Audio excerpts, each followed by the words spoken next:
네, 반갑습니다. 오늘 찬양은 하루를 살아도라는 말씀, 제목의 찬양입니다. 정말 가사가 나의 일상과 비슷해서 여러분도 많이 공감할 것 같은데요. 우리 함께 이 찬양을 불러보도록 하겠습니다.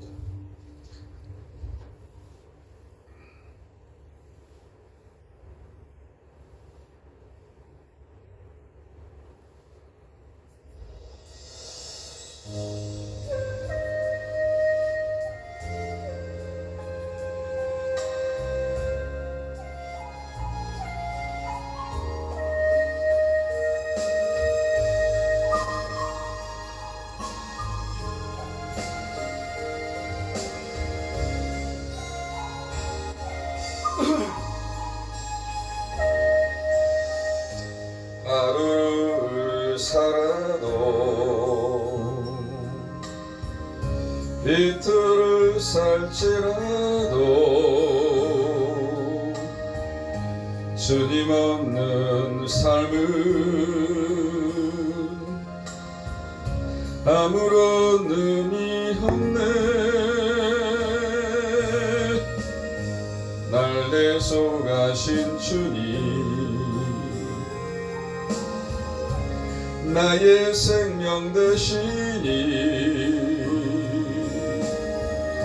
주님 안에 있을 때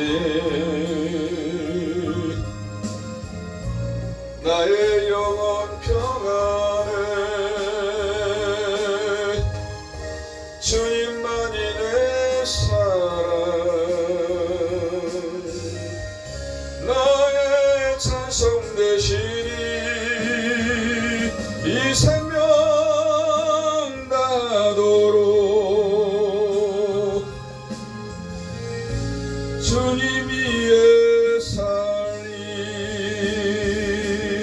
이 생명 다도록 주님 위에 살리.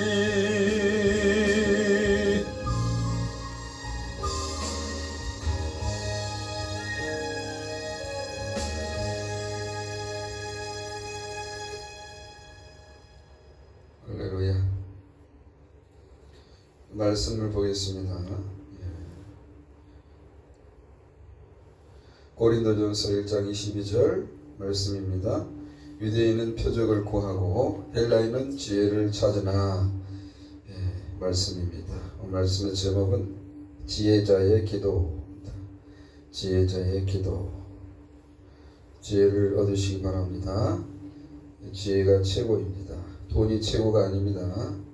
기도하는 사람은 이 지혜를 얻을 수가 있습니다.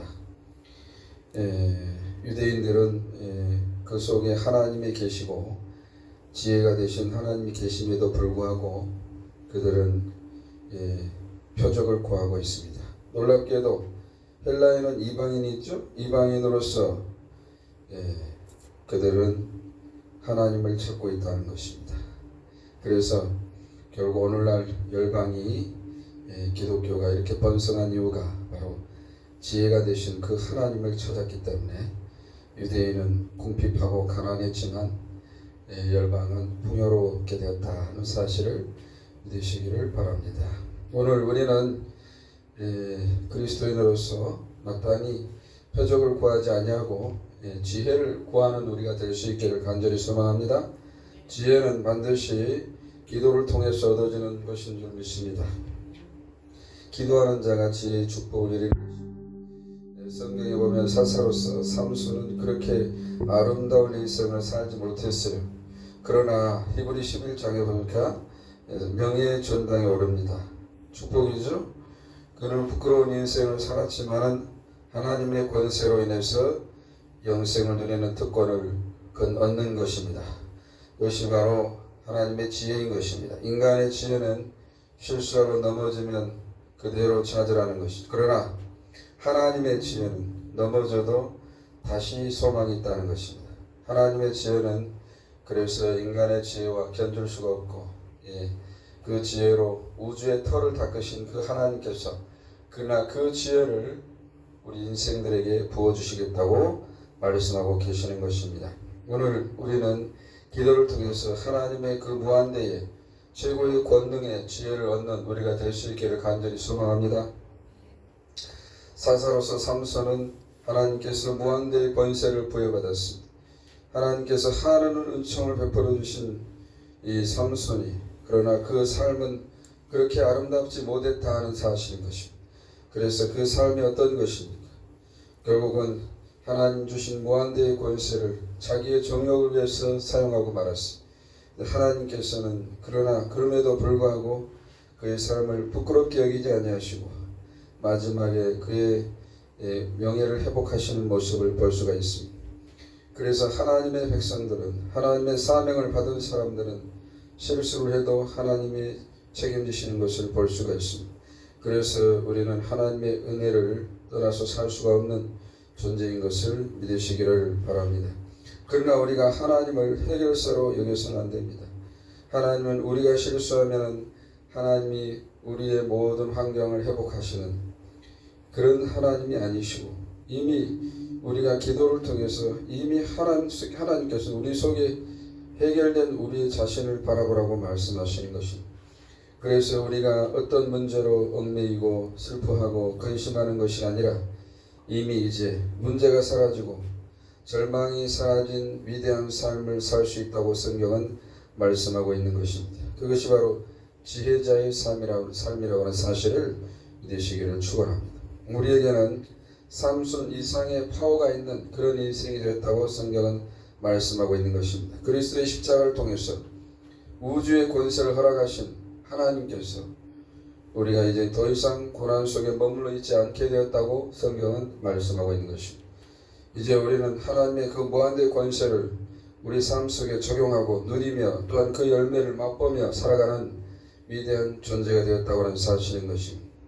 마가복음 16장 17절에 믿는 자들에게는 이런 표적이 따르리니 곧 저희가 내 이름으로 귀신을 쫓아내며 새 방언을 말하며 뱀을 집으며 무슨 독을 마실지라도 해를 받지 아니하며 병든 사람에게 손을 얹은즉 나으리라 하셨습니다. 여러분, 이건 보통 권세가 아닌 것입니다. 여러분들이 아무리 권세가 있어도 누구에게 손을 얹었을 때 그 병은 떠나지 않는 것입니다. 그러나 그리스도인에게는 이 권세가 있다는 것입니다. 우리가 기도하고 하나님께서 우리에게 지혜를 주시면 우리의 기도를 통해서 병든 자가 치료된다고 하는 사실인 것입니다. 우리가 기도할 때 그 권세가, 악한 어둠의 권세가 사라진다고 하는 사실을 믿으시기를 축원합니다. 또한 우리는 산을 옮길 수 있는 믿음을 가졌다고 성경은 말씀하고 있습니다. 마태복음 17장 20절에 보니까 너희 믿음이 작은 까닭이로다. 진실로 너희에게 이르노니 이 산을 명하여 저기로 옮기라 하면 될 것이요 라고 말씀하고 있는 것입니다. 그래서 우리의 믿음은 위대한 것입니다. 그러나 이 모든 것들은 지혜자가 누리는 것입니다. 지혜는 그러나 기도할 때 얻어진다는 사실을 믿으시기를 바랍니다. 저는 이제 이스라엘의 역사를 보면서 참으로 안타까운 일이 많이 있습니다. 특히 삼손의 역사도 얼마나 부끄러운지 말로 다 할 수 없어요. 하나님께서 무한대의 권세를 주셨습니다. 모든 것을 누리고 풍족하게 거두라고 말씀하셨지만 그의 삶은 언제나 궁핍하고 그의 모든 권세와 능력을 다 인간의 정욕을 위해서 사용하는 모습을 볼 수가 있다라는 것입니다. 우리가 그리스도 안에서 새 생명이 되었지만은 하나님께서 모든 것을 누리면서 다스리라고 말씀하셨지만은 여전히 죄 가운데 서덕이며 우리는 누군가의 지시를 받고 부끄러운 인생을 살고 있는 것이 아닌가 이런 생각을 해보게 되는 것입니다. 딥나의 여인을 찾아가는 삼손의 모습을 보시기 바랍니다. 그런 하나님께서 하늘의 모든 권세를 그에게 주셨지만은 인간의 정욕을 쫓아서 자기 눈에 보기에 선한 여자를 찾아서 이방 여자를 불법적으로 찾아가는 그런 어리석은 삼손의 모습을 우리가 볼 수 있다. 이런 사실인 것입니다. 삼손은 태어났을 때부터 나실인으로서 구별된 인생을 살아야 했다는 것입니다. 율법을 준수하고 금령의 여러 가지 법을 지키며 살아야 했다는 것입니다. 그러나 그는 자유자였습니다. 그래서 하나님의 율법을 무시하고 이방 여인을 섬기면 안 됨에도 불구하고 이방 여인을 따라서 네 여자의 아름다운 모습을 따라서 그의 생각에 따라서 인생을 살고 말았다는 것입니다. 이런 사람들의 특징은 반드시 하나님의 뜻을 구하지 아니하고 기도하지 않는 사람들의 특징이 그렇습니다. 그 사람이 보기에 좋은 것을 선택하는 것입니다. 하나님의 뜻을 무시하고 지혜롭지 못한 행동을 함으로 통해서 부끄러운 열매를 거두게 된다는 사실을 믿으시기를 바랍니다. 이 삼손은 세 여인을 선택했습니다. 놀랍게도 다 이방 여인이었다는 것입니다. 왜 그러면 그 여자들은 삼손을 이토록 사랑했을까요? 그들은 삼손을 사랑하는 것이 아니고 삼손의 능력을 사랑했다는 사실을 믿으시기를 바랍니다. 그래서 삼손은 착각 속에서 그 여인들이 자기를 사랑한다고 했습니다. 그래서 결국은 그 여인들에게 자기의 모든 능력을 빼앗기고 마는 그런 안타까운 사명자의 모습을 볼 수가 있다라는 것입니다. 누가 봐도 한심한 사명자가 아니겠습니까, 여러분? 하나님께서 무한대의 권세를 주셨지만은 그 권세를 인간의 정욕을 위해서 다 사용하고 말았습니다. 그래서 하나님의 영광을 드러내지 못하고 이스라엘의 민족의 회복을 위해서 그 능력을 사용하지 못하고 결국은 인간의 생각으로 정욕으로 다 잡혀서 결국은 이 모든 능력을 상실하고 마는, 그래서 블레셋의 노예가 돼서 결국은 이제 눈이 뽑히는 불쌍한 안타까운 일이 발생하고 말았다는 것입니다. 블레셋의 식민지로 있던 이스라엘과 부모의 반대에도 불구하고 이방의 여인을 만나러 딥나로 간 이 삼손은 중간에 거대한 사자를 만나서 그러나 그 마치 종이를 찢어버리는 것처럼 그 사자를 찢어버렸다는 것입니다. 얼마나 힘이 거대했으면 그럴 수 있겠습니까? 그 다음에는 이제 친구들을 모아서 수수께끼를 냈습니다. 그래서 내가 맞추는 이 수수께끼를 맞히는 사람에게 옷을 30벌을 주겠다고 약속을 했습니다. 어떤 수수께끼일까요? 먹는 것에서 먹는 것이 나오고 강한 것에서 단 것이 나온다는 것이죠. 그러나 이것은 개인적인 이야기인 것입니다. 사자를 찢어 죽였는데 돌아와서 보니까 그 사자 속에 꿀이 맺혀 있는 것입니다. 신기하게도 이거는 세상적으로 있을 수 없는 일인 것입니다. 세상에 있을 수 없는 일이 성경에서는 펼쳐진다는 것입니다. 우리가 성경은 온통 모순덩어리인 것입니다. 인간의 생각으로는 성경을 이해할 수 없다는 것입니다. 그리고 오직 믿음으로써 성경을 받아들일 때 그 말도 안 되는 이야기들이 내 삶 속에 현실로 나타나게 된다는 사실을 믿으시기를 축원합니다. 정말 생뚱맞는 사건이 아닐 수가 없는 것입니다. 이렇게 큰 능력을 받았어요. 그래서 이제 사자의 그 속에 있는 꿀을 꺼내서 맛있게 먹으면서 부모에게도 주고 이제 친구들에게도 나누어 주었을 것입니다. 그러나 그것이 또한 율법을 범하는 일이라는 사실을 이 삼손은 알지 못했다라는 것입니다. 율법에는 사체를 만드는 것은 부정한 것이고 하루 종일 부정하니 우리에게서 끊어진다고 성경은 레위기에서 말씀하고 있는 것입니다. 이와 같이 법을 준수하며 인생을 살아야 될 삼손은 철저하게 내 마음대로 인생을 살았다는 것입니다. 하나님의 사명을 받은 사람이 절제와 기도의 훈련을 하지 아니하고 그저 내 생각이 좋은 대로 주인의 뜻을 무시하면서 그것을 또 하나님의 사명이라고 주장하면서 살아가는 사람들이 있는 것입니다. 그래서 저도 어렸을 때는 참으로 많은 실수를 범했습니다. 그래서 삼손처럼 한심한 인생을 살았을 것입니다. 우리뿐만이 아닌 것입니다. 모든 인생들 또한 그리스도 안에 있음에도 불구하고 우리는 온전한 삶을 사는 것이 대단히 어렵다는 것입니다. 그래서 저도 20대에 신학을 졸업하고 3년만 세상에 갔다 오겠다고 하나님께 맹세를 했던 것입니다. 그러나 3년이 결국 30여 년이 되고 말았습니다. 그래서 이제 50세가 넘었지만은 55세가 넘어가고 있지만은 여전히 작은 교회를 헤매고 있다는 것입니다. 내 친구들은 지금 엄청난 규모의 교회를 경영하고 있는 것을 봅니다. 이와 같이 얼마나 부끄러운 인생을 살고 있는 것입니다. 때와 시간을 다 놓쳐서 한탄하며 살아가는 인생들이 너무나 많이 있다는 것입니다. 삼손의 생애도 얼마나 부끄럽습니까? 우리는 작은 삼손이 아닙니까? 예수 안에서 거듭나고 새 생명을 얻었지만 그러나 세상 사람보다 더 어리석고 한심해 보이는 우리들의 모습을 볼 때가 있다는 것입니다. 우리는 삼손처럼 예수님 안에서 거대한 권세가 있지만 정욕을 위해서 자기를 위해서 권세를 사용하는 어리석은 실수를 범하게 된다는 사실인 것입니다. 우리가 철회를 하고 금식을 해도 자기 자식을 위해서 자기 사업을 위해서 금식하며 철학을 하는 것입니다. 하나님께서는 우리에게 말씀하시는 것입니다. 자기의 번영을 위해서 기도하지 말고 이웃과 불쌍한 영혼들을 위해서 기도하라고 말씀하고 있는 것입니다. 북한의 동포들을 위해서 기도하며 아프리카 난민들을 위해서 기도하라고 성경은 말씀하고 있는 것입니다. 삼손이 나귀의 턱뼈를 가지고서 블레셋 군대 1,000명을 죽이는 권세를 하나님께서 허락하셨습니다. 그러나 그럼에도 불구하고 결국은 어리석은 이방의 여인을 선택함으로 그의 권세가 완전히 그 육체에서 소멸되는 모습을 볼 수가 있다는 것입니다. 인간의 지혜로는 설명될 수 없는 이야기인 것입니다. 인간은 자기가 소원하는 만큼 살아내지 못하는 것입니다. 그래서 누구나 크고 작게 한심한 인생을 살아가고 있다는 것입니다. 저는 공원에서 전도하면서 참으로 놀라운 일을 발견했습니다. 노인들을 만날 때마다 질문을 하는 것입니다. 당신의 삶이 어떠하였습니까? 라고 말하면 이구동성으로 모르겠다고 말하는 것입니다. 내 인생을 내가 모르면 누가 안다는 말입니까?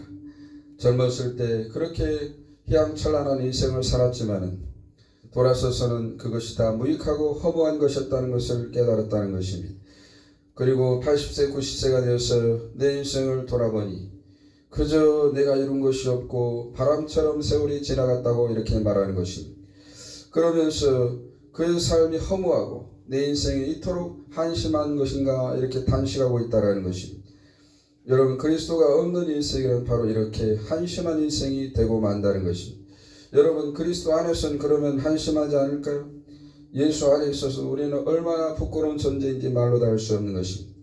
우리가 그리스도 이름을 가졌다 하나 그 이름을 부끄럽게 하는 존재가 되서는 안 될 줄로 믿습니다. 그래서 우리는 소망이 있다 하나 우리 스스로 보기에 부끄러운 존재인 것이 십자가의 의를 통해서 천국에 가는 그런 위대한 존재가 되었음에도 불구하고 우리의 자아상은 언제나 육신에 있어서 벗어나지 못한다라고 하는 사실인 것입니다. 그래서 우리는 논리를 말하지 말고 믿는 것으로서 모순이 가득한 성경을 논리로서 이해하는 것이 아니라 오직 믿음으로써 받아들일 때 그 성경의 능력의 말씀이 우리 삶 속의 열매로 나타나게 된다는 사실을 믿으시기를 축원합니다. 마가복음 5장 31절에 말씀하고 있습니다. 회당장 야이로의 딸을 예수님께서 고쳐주실 때 말씀하시는 것입니다. 두려워 말고 믿기만 하라고 말씀하는 것입니다. 여러분, 두려움이 가득 차 있는 사람에게 믿음이 어떻게 찾아온다는 말입니까? 이것도 역설이며 모순인 것입니다. 삼손이 이해할 수 없는 행동을 하고 있는 것처럼 성경은 이해할 수 없는 이야기로 가득 차 있다는 것입니다. 그럼에도 불구하고 성경은 오직 믿기만 하라고 말씀하고 있는 것입니다. 믿는 자에게는 능치 못함이 없다고 성경은 말씀하고 있는 것입니다. 믿는 자에게 기적은 일어난다고 성경은 말씀하고 있는 것입니다. 삼손은 한 번도 기도를 했다는 기록이 없어요. 다만 그가 능력이 상실되고 두 눈이 뽑히고 부끄러운 자신을 발견할 때 비로소 삼손이 지혜가 찾아오게 되었습니다. 지혜란 기도를 말하는 것입니다.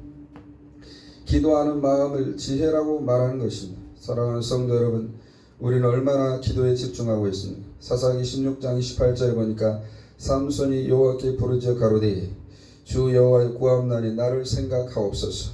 하나님이여 가옵나니 이번만 나로 강하게 하사 블레셋 사람이 나의 두 눈을 뺀 원수를 단번에 갚게 하옵소서 라고 말씀하고 있는 것입니다. 삼손은 비로소 자기의 능력이 사라지고 내 힘으로 할 수 있는 것이 아무것도 없다는 것을 깨달을 때 비로소 기도의 훈련을 들어갔다는 사실인 것입니다. 지혜란 자기의 연약함을 인정할 때 그리고 하나님의 전능하심을 인정할 때 비로소 우리 속에 나타난다고 하는 사실을 믿으시기를 축원합니다. 여기에 우리가 이룰 수 있다면 우리는 기도의 자리를 반드시 나가게 되는 것입니다. 이 세상이 혼란스럽고 사회주의 물결이 출렁거릴 때 우리는 기도의 자리를 지킬 수 있어야 될 줄로 믿습니다. 우리는 그러나 아직 삼손처럼 더 큰 시험을 직면할 때까지 기도를 포기하고 있다는 사실을 기억해야 되는 것입니다. 우리가 적당히 기도해서는 하나님의 능력을 체험할 수 없는 것입니다. 우리가 엘리야의 기도를 기억해야 되는 것입니다. 우리의 목이 무릎으로 쳐 들어갈 때까지 온전히 육신의 모든 것을 던져서 하나님께 기도하는 사람이 되어야 될 줄로 믿습니다. 기도를 온전히 드릴 때 우리 속에 지혜가 찾아오고 실패와 낙심이 없는 인생을 살아가게 된다고 하는 사실인 것입니다. 목표 없이 바람이 부는 대로 가다 보면은 절망의 절벽이 기다리고 있을 뿐인 것입니다. 우리는 방향을 상실하고 풍랑 속에 표류하는 배와 같은 그런 인생을 살아서는 안 된다고 성경은 말씀하고 있는 것입니다. 그러므로 기도는 지혜를 주고 지혜로운 사람은 반드시 기도하게 되어 있다는 사실인 것입니다. 삼손은 많은 능력을 가졌지만 파멸의 인생을 살고 말았다는 것입니다. 많은 재물이 나를 행복하게 할 수 있을지라도 재물로서 지혜를 얻을 수 없는 것입니다. 지혜란 이미 자기에게 내지한 하나님의 선물인 것입니다. 지혜란 다른 사람의 허물을 보는 눈이 아닌 것입니다. 자기를 보는 눈을 가진 사람이 지혜로운 사람이란 사실을 믿으시기 바랍니다. 그러면 자기의 연약함을 인정하고 전능자에게 자기의 생명을 위탁하는 그런 존재가 된다는 것입니다. 이런 사람은 기도를 기뻐하고 위대한 하나님의 그리스도의 영성에 도달하게 된다는 사실을 믿으시길 바랍니다.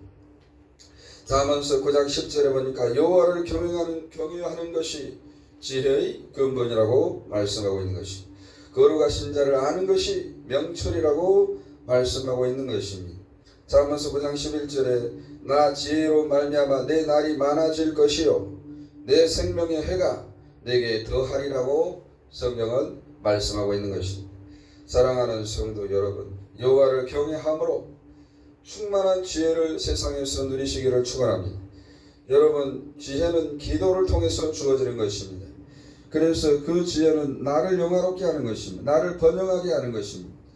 우리가 기도의 훈련을 들어갈 때 그 기도를 통해서 주어지는 지혜를 통해서 번영하게 되어 있는 것입니다. 사람들이 나를 찾아오게 되어 있는 것입니다.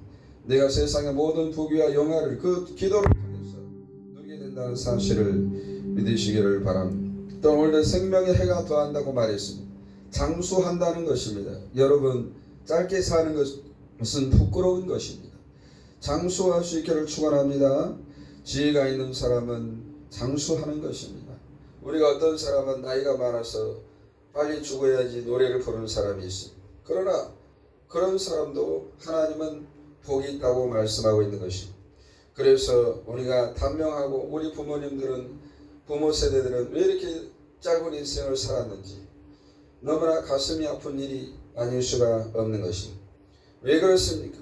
근본적으로 지혜가 부족해서 그렇다는 사실을 믿으시기 바랍니다.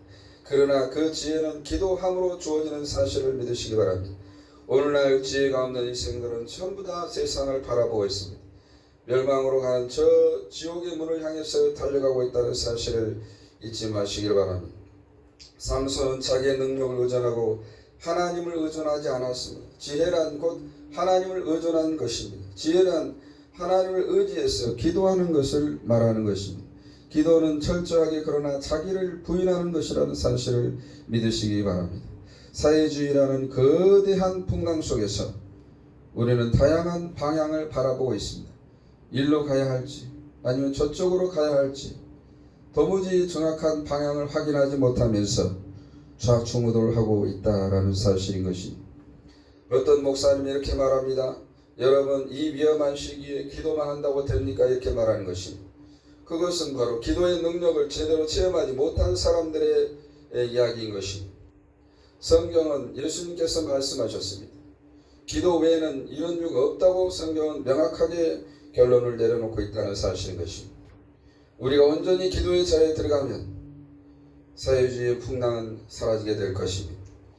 기독교가 온전히 기도의 훈련을 들어간다면 이 나라는 정의로운 나라가 될 것이고 복지를 통해서 사회주의가 틈도 내어주지 않게 될 것입니다.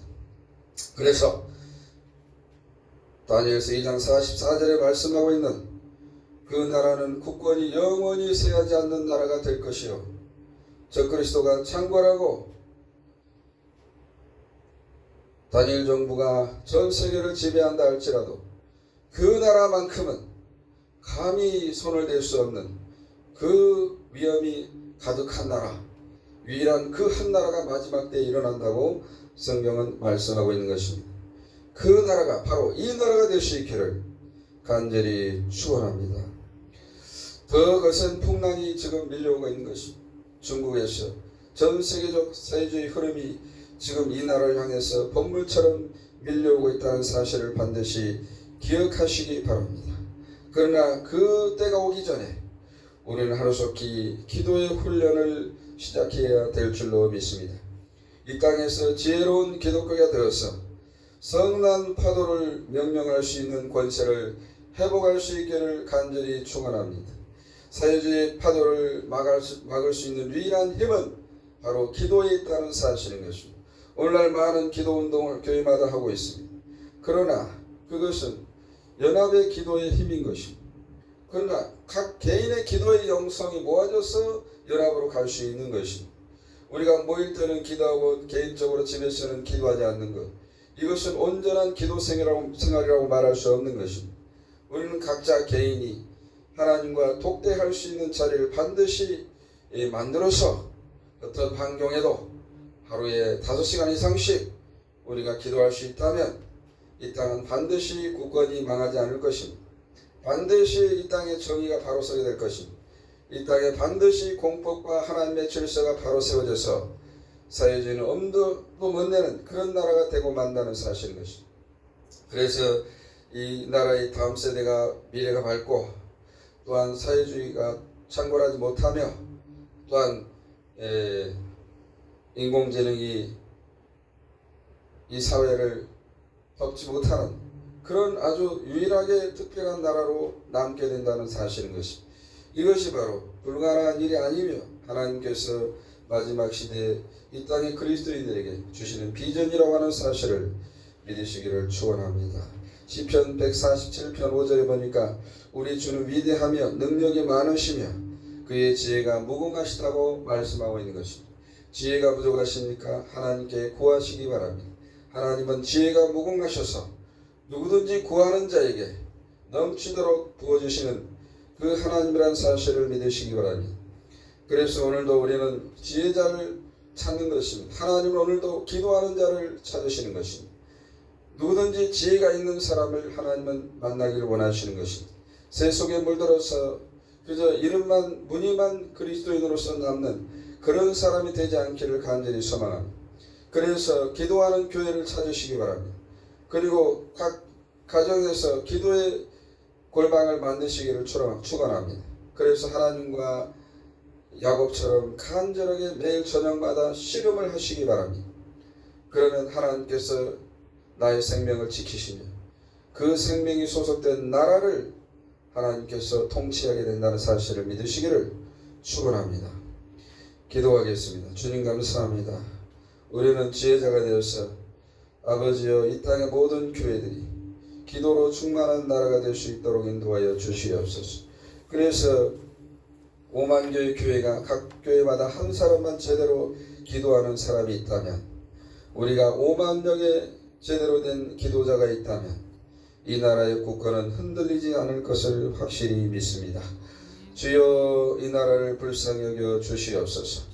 주여 이 나라를 바로 세워 주시옵시고 멸망의 길로 가지 않게 도와주시옵소서. 이 험한 사회주의 풍랑 속에서 견디며 침몰하는 어리석은 배가 되지 않게 도와주시옵소서. 기도함으로 충만한 지혜를 누려서 진정 하나님께서 동행하는 축복의 나라 되게 하여 주시옵소서. 예수님 이름으로 기도되옵나이다. 아멘. 아멘.